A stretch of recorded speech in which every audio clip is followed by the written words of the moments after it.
I always thought graduation would be the finish line, just one final paper, one last presentation, and I could walk away with a degree and a clean slate. No more late nights, no more overthinking every glance, no more being in his orbit.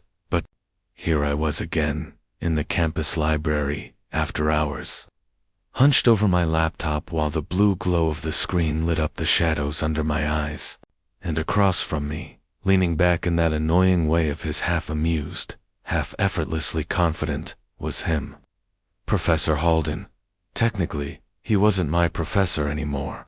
He'd finished supervising my thesis 2 weeks ago, but somehow, he'd offered to help me polish it before submission to the board. Said he didn't want me to fall short after coming so far, and somehow, I had said yes even though I knew I shouldn't have. It wasn't the first time we'd been alone, like this. He had this habit of working late, just like I did. And when he found me here late one night 3 months ago, drowning in books and caffeine, he didn't send me away. He sat beside me, made a joke about my citation style, and offered quiet guidance without making me feel small. That was the first time he lingered in. The first time I realized I looked at him differently than I should have. He wasn't old. Not really. Maybe in his mid-30s, with graying at the temples that somehow made his sharp jawline and soft brown eyes even more distracting. He had this presence, you know, like he saw right through you, but wasn't judging. At least not out loud. I don't know what to cut, I muttered now. Scrolling through paragraph after paragraph of a thesis I'd rewritten 3 times. Everything feels necessary. He leaned forward, his sleeves rolled up, his wristwatch catching the dull light. You've said the same thing 3 different ways on page 22. That's the first thing to go. I almost smiled. You're ruthless, and you're dramatic, he replied with a smirk. But that's why I'm helping. I looked at him, really looked. The way his lips curved when he teased me, the calm steadiness in his voice, the way his fingers tapped rhythmically against the table like he was trying not to fidget. This wasn't supposed to happen. He was supposed to be just a mentor, just a professor, just a temporary presence in my life. But somewhere between our quiet library nights, shared coffee, and side glances that felt a second too long, the lines blurred. Not that I'd ever admit it, not out loud.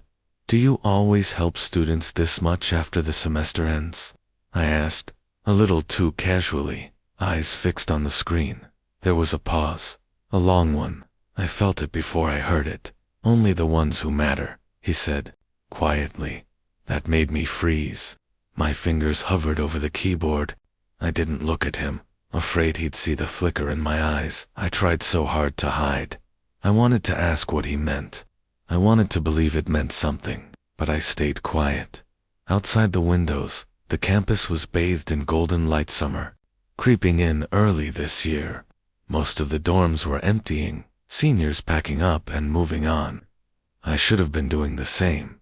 Instead, I was here, still stuck, still drawn to him. He stood up to stretch, his shirt lifting slightly as he reached back, revealing a sliver of skin. I looked away too quickly, pretending to be focused on a typo. Come on, he said suddenly. You're burned out. Let's take a walk. Clear your head before you start cutting anything. A walk? 5 minutes, he promised, already heading toward the door. Or we'll both start resenting page 22. Reluctantly, I followed. Not because I believed in his method, but because I wanted to. I wanted 5 more minutes. I wanted something I couldn't name. Maybe graduation wasn't the end after all. Maybe, for better or worse, it was the beginning. The walk turned out to be longer than 5 minutes. We strolled past the science building, then toward the quiet courtyard behind the old chapel, one of the few places on campus still blanketed in shade. The path was paved with uneven stones, cracked and crooked like the ones I kept tripping over in my head when it came to him. It wasn't the first time we'd walked together, and it wouldn't be the last. But there was something different about it now, maybe because school was officially over. Or maybe because we both knew there wasn't a student professor title to hide behind anymore. I remembered the first time we'd really talked, not just exchanged passing comments or polite questions, but talked. It was late January. I'd just submitted my second thesis draft, convinced it was good enough. He handed it back with more red than white space and said, "You're skating by your own potential." It should have pissed me off. Instead, I stayed after class and asked what he meant. That night, we ended up sitting in his office for 2 hours. He pulled books from his shelves, talked about voice, structure, vulnerability in writing, and, somewhere in that whirlwind, I forgot I was supposed to be intimidated. "Remember when you made me rewrite chapter 3 4 times?" I said now, lightly elbowing him as we passed the stone fountain near the old greenhouse.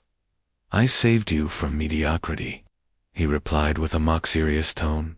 "You're welcome." "Yeah, well, you still owe me a coffee for the emotional trauma." He laughed low and genuine. "I think I've bought you 3 by now. Only 2. One of them was decaf, and that shouldn't count." It was always like this with us, half sarcasm, half warmth. Like we'd figured out this secret language where teasing meant care, and silence wasn't awkward, it was just easy. But beneath all that was something quieter. Something I hadn't figured out how to name, like the way his eyes softened when I talked about my future, even though I wasn't sure I believed in it.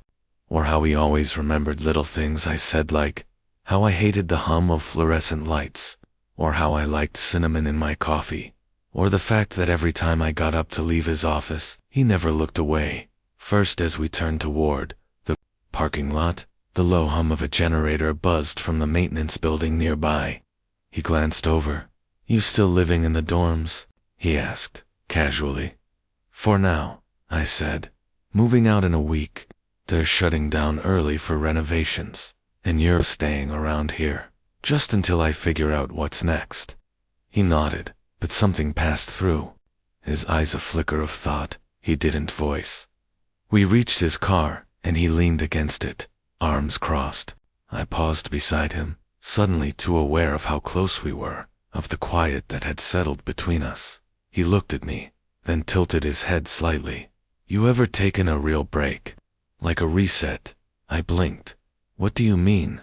"There's this place I go to clear my head. Cabin near the lake.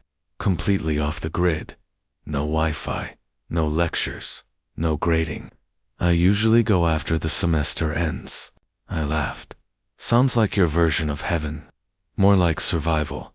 You could come, if you want." I froze. He saw it.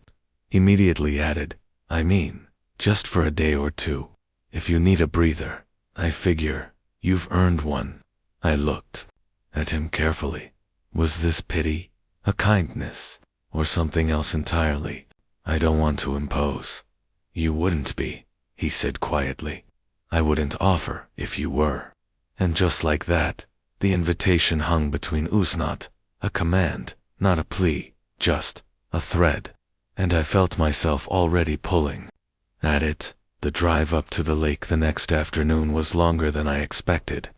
He played an old playlist through his phone, mostly indie acoustic stuff, and I caught myself humming along, trying not to think too hard about how easy it felt.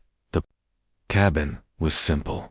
Wooden, slightly weather-worn, with wide windows and a porch that overlooked a glassy lake. "I'll take the cot," he offered, as we unloaded our stuff. "The couch pulls out, but it's a bit uneven. Wait, there's only one room." He shrugged. "It's not the Hilton." I forced a laugh, trying to act unaffected, even though my mind was already spiraling. 1 room, 1 night. Him, me. We spent the evening making pasta that barely cooked through, arguing about garlic to sauce ratios, and laughing over a game of cards I had no idea how to play. But the tension slipped in again. When the lights dimmed and the silence returned, I was on the couch, wrapped in a too-thin blanket. He was across the room, sitting on the cot, reading something by lamplight. I could feel the distance between us like a heartbeat. He looked up. Our eyes met. "What?" I asked, trying to sound light. You're staring. No, you're imagining things. He smiled, then closed the book. I forget how young you are sometimes. I stiffened. Thanks. No, I mean that as a compliment. You still have that edge, that fire. Like the world hasn't worn you down yet. I didn't respond right away. My throat tightened. You're not that old, I whispered. He didn't move, but I saw the look in his eyes shift something deeper, softer. The air between us felt heavy, like we were both holding something back. I turned toward the window. The lake outside reflected the moon like a mirror, and in that reflection, I saw myself caught between fear and wanting. Maybe this trip would be more than just a breather. Maybe it would break me wide open, and maybe I was ready for that. We woke up to silence, not the peaceful kind either. The eerie, heavy kind that feels like something is off. The power was out. I realized it when I stepped into the tiny kitchen and the fridge didn't hum, the lights didn't flick on, and Halden was crouched beside the fuse box in a wrinkled t-shirt and yesterday's jeans, frowning at wires that might as well have been hieroglyphics to me. Well, I asked, rubbing the sleep from my eyes. Fuse is fine, he muttered. I think the whole area's out. Storm must have hit the lines last night. There had been some wind overnight, branches creaking, leaves scattered, but nothing that screamed a disaster. And yet, here we were. No lights, no heat, no signal. And the car, I asked. Dead, he said without looking up. Battery's been acting up. I meant to replace it. You meant? I raised an eyebrow. He finally looked at me and gave a sheepish grin. I meant. I didn't. I crossed my arms. So we're stuck. Only for a bit. There's a station 15 miles down the road, but I'm not walking that until the wind dies down. I didn't say it, but I felt it tight in my chest. 15 miles. One room. No escape. This trip had already felt like I was walking the edge of something I didn't understand. And now we were trapped together in it. He stood and stretched, arms over his head, shirt lifting just enough to make me look away again. He always did things like that, carelessly unaware of how much space he took up in my mind. Or maybe he wasn't unaware. That was the problem. I can build a fire, he said, as if we were in some kind of survival movie. You're on Coco duty. There's a backup stash in the cupboard. You mean the one labeled emergency do not touch unless desperate? Exactly, he smirked. We've hit desperate. So that's how the morning went. Him fiddling with firewood and kindling, me mixing powdered cocoa into lukewarm water and pretending not to watch the way the light from the window caught the curve of his neck. The cabin got warmer, but not warm enough. Not when the wind picked up again and the temperature dropped with it. By mid-afternoon, we were both on the couch, wrapped in layers, blankets, flannel, shared body heat. He sat beside me, shoulders brushing, close enough to feel the press of his thigh against mine. We didn't talk much, just sipped cocoa and listened to the fire crackle. Every so often, he'd shift, and my whole body would tense, an involuntary reaction. I couldn't stop. I wasn't used to being close to someone like this. Not really. Not someone I wanted. I can't believe I let you talk me into this, I said, voice soft. You'll love it, he said, turning slightly toward me. His eyes met mine, steady, warm, unreadable. I swallowed. You're always this charming when people are cold, stranded, and mildly panicked. Only with people I like. There it was again. The casual way he said things that meant too much.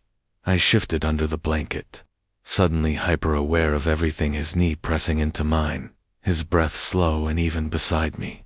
The closeness that felt like it was building to something I couldn't name. Can I ask you something? I said after a moment. He nodded. Why me?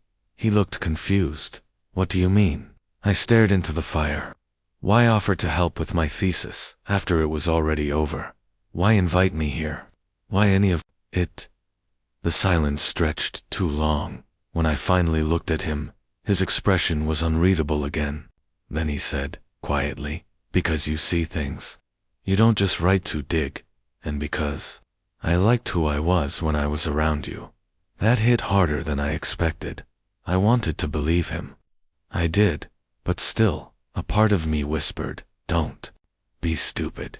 He's older, he's experienced, he's just being kind. I turned back to the fire, heart thudding. His hand brushed mine under the blanket. Not a full grasp, just a soft touch, lingering, testing. I didn't move. I shouldn't, he murmured suddenly.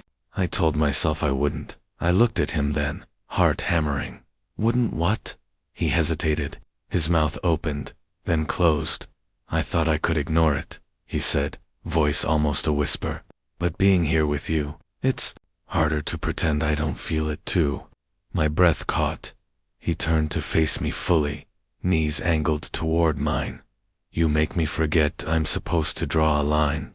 I stared at him, and for the first time, I let the fear show. What if this ruins everything? It might, he said, honest, but I'm more scared of not saying it, of walking away and wondering if I should have told you the truth. I swallowed hard. The room felt too small now, the air too thick, but I didn't move, because part of me had been waiting for the wall between us to crack. He reached up, brushed a strand of hair from my forehead. His fingers lingered against my skin. I leaned into his touch before I could stop myself. God, I wanted this. I wanted him, but wanting was dangerous. It meant risking everything. His thumb brushed my cheek. Tell me to stop, he whispered. I didn't. I couldn't, because deep down, I didn't want to stop. And when his hand slid to the back of my neck, drawing me closer, I let it happen. Let the space collapse between us. Let our foreheads touch. Breaths mingling. We stayed like that close, trembling, silent for a long moment. And in that silence, I realized I wasn't afraid of him. I was afraid of what this meant for me, for us. But for the first time, I wanted to find out. The moment passed, but it didn't disappear. After our almost kiss, he pulled back slowly, his hand still cupping the side of my neck, like he wasn't quite ready to let go. His forehead lingered against mine. Neither of us moved. Neither of us breathed, and then he whispered, maybe we should stop before we do something we can't take back. I didn't say anything. I couldn't. My thoughts were a chaos of need and doubt. I didn't want him to pull away, but I didn't want to beg either, so I just nodded and stepped back. We didn't talk about it. Not that night. Not as the fire died low and the room grew colder again. He returned to the cot. I curled up on the couch, eyes wide open in the dark, heart beating like I'd just run a marathon. Sleep didn't come. Only the echo of his words, something we can't take back. By morning, the wind had calmed, the sky outside a faded gray. Still no power, still no signal. Still trapped though now. It wasn't the storm keeping us stuck. It was what hadn't, Ben said. He made coffee over the fire, his movements quiet, efficient, distant. The banter was gone. The ease, the rhythm we had it, was gone too. I sat at the edge of the couch, my hands wrapped around the chipped mug he handed me, and stared into the steam like it could answer the question I hadn't dared ask. What did last night mean to him? You okay? He asked eventually, his voice softer than before. Yeah, I lied. He didn't push. He just sat across from me at the tiny table, elbows on the worn wood, fingers tapping out some silent rhythm only he could hear. I couldn't take it anymore. We can't pretend that didn't happen, I said suddenly. He looked up, his eyes met mine, and for a second, he looked like he'd been waiting for me to say something, anything. I know, he said quietly. So why aren't we talking about it? He sighed and leaned back, running a hand through his hair. Because I don't know how to talk about it. Not without screwing everything up. I set the mug down harder than I meant to. You already said it last night. You feel something. So do I. Why are we pretending this is some tragedy waiting to happen? Because it could be, he said, sharper now. I was your professor. I mentored you. I guided your thesis, for God's sake. That kind of power dynamic, it complicates things. But it's not like that anymore, I said. You're not my professor now. I graduated. He shook his head. It's not just about titles. Then what is it about? He didn't answer right away. He stood, crossed to the fireplace, and poked at the ashes like they held something worth salvaging. And then, without turning, he said, I'm scared. It stunned me. I'd seen him be sarcastic, stern, thoughtful, generous but never scared. I've done this before, he admitted. Not exactly this. Not with a student. But I've gotten close to people who were still figuring themselves out. And I convinced myself I was helping them, that I was steadying the ground beneath their feet. He paused. The silence between us filled with something thick and tender. And then, I asked, quietly, and then they walked away, he said. Not out of malice, but because they needed to. They were younger, braver. They wanted the world, and I was just a chapter. I swallowed. You think I'll walk away from you too? I expect you to, he said, finally turning back to me. Because you should. You should chase whatever version of life you want, without worrying about getting tangled up in someone like me. Someone like him. I hated the way he said it. Like he was some burden I had to carry. Like what I felt for him was a detour, not the road. I don't want perfect, I said. I want real. I want you, with all your hesitations and fears and annoying card games and bad coffee. I don't need you to be steady ground, I just need you to stand next to me. His jaw clenched. I could see it, the war happening behind his eyes. I've thought about you more than I should, I went on, softer now, even when I tried not to. Even when I convinced myself it was just admiration, or gratitude, or hell, academic desperation. But that night in your office, the way you looked at me, you felt it too. I did. He walked back, toward me slowly. I do. The words settled between us like snow, quiet, but undeniable. He stopped in front of me, hands at his sides like he wasn't sure what to do with them. You terrify me, he said. You make me want things I thought I'd closed the door on years ago. I stood, slowly. We were eye to eye now. You terrify me too, I whispered. But I'd rather be scared together than alone. His hand moved again, hesitant this time. It landed at my waist, fingers curling just enough to pull me closer. I reached up, brushing his cheek with the back of my hand. His skin was warm, slightly rough with stubble. I'm not going anywhere, I said. Not unless you want me to. He leaned forward until our foreheads touched again, and this time, he didn't pull away.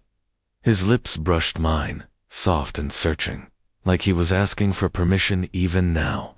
Like he needed to be sure I wouldn't disappear the moment it got real. I didn't. I leaned into him, and everything else faded. The storm, the past, the fear, it all melted in that kiss. It wasn't rushed or desperate. It was gentle, like an answer to every question we hadn't dared ask. When we finally broke apart, he didn't let go. He pressed his forehead to mine, his breath warm against my cheek. Still scared, he murmured. Me too, I whispered. But this feels right. We stood like that, holding on to something that felt terrifying and beautiful all at once. It wasn't perfect. It wasn't easy. But it was real. And for the first time in a long time, that was enough. We didn't rush. After that first kiss, quiet, slow, like two people feeling their way through the dark, we stayed close. Not in some grand, dramatic way, but in little movements that spoke louder than anything we said. He kept his hand at my waist, like he was still unsure if I'd vanish. I didn't. I leaned into him, rested my head against his chest, listened to the steady thump of his heart trying to match the rhythm of mine. I still can't believe you drink decaf, I mumbled into his shirt. He chuckled, low and warm, his lips brushing my hair. I only do it to annoy you. Mission accomplished. It felt easy now, easier than I expected. Not that the fear was gone, it wasn't, but it had shifted. Moved from what if he doesn't feel the same, to how do we make this work?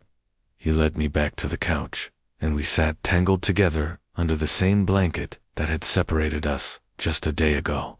This time, our knees touched on purpose. His hand found mine without hesitation. You were right, you know, I said quietly. He raised an eyebrow. About what? About needing a break, a reset. I've been in survival mode for so long, I forgot what it felt like to just be. He nodded slowly. You carry so much weight in your head. You always have. I could see it even in the way you wrote, like you were trying to prove something, not just to the board, but to yourself. I looked at him, surprised by how deeply he saw me. Did you ever feel like that? I asked. Back when you were, you know, starting out. He laughed softly. I still do. Every semester, every lecture, every time I hand out a syllabus and think, they're going to figure out I don't have it all together. I smiled. So you're not a genius after all. I never claimed to be. He nudged me playfully with his shoulder. But you're brilliant, and not because of grades or degrees. It's the way you think, the way you feel so much, and still show up. That got me. I looked away, blinking too fast. I never thought I'd be enough for someone like you, I said, barely above a whisper. And I never thought I deserved someone like you, he replied. We sat in silence, the fire casting flickering shadows on the cabin walls. Eventually, he tugged the blanket higher and pulled me closer. So what now? I asked, the question hanging between us like smoke. He tilted his head, considering. You're free to go chase the world. Internships, grad school, whatever comes next. But I'd like to be there if you'll let me. No pressure, just presence. I'm not asking for forever, I said. I just want a beginning that's honest, that's ours. He nodded, and his thumb gently stroked the back of my hand. We'll have to be careful, he said. Not because it's wrong anymore, but because people talk, they assume, and I don't want you to carry my past like a weight. I shrugged. Let them talk. They don't know how many times you made me rewrite page 22. He laughed, full-bodied now, and I felt it in his chest beneath my palm. I was brutal, wasn't I? You were a menace. You still kept coming back. Maybe I liked the pain, I teased, and he raised an eyebrow. I'll remember that, he said, mock-threatening, and kissed my temple. The power didn't come back that day. The car battery stayed dead. We stayed stuck, but for the first time, I didn't want to leave. We spent the afternoon wrapped up in each other talking about things we'd never said aloud, like how he started teaching after a bad breakup, and how I'd almost dropped out my second year. How he hated thunderstorms, and I used to cry during exams, even if I got straight A's. It wasn't all perfect. It was awkward at times, messy, real, but it felt earned. We made soup from a dusty can in the back of the pantry. We read old poetry aloud from a forgotten book he found under the cot. He even let me beat him at cards once.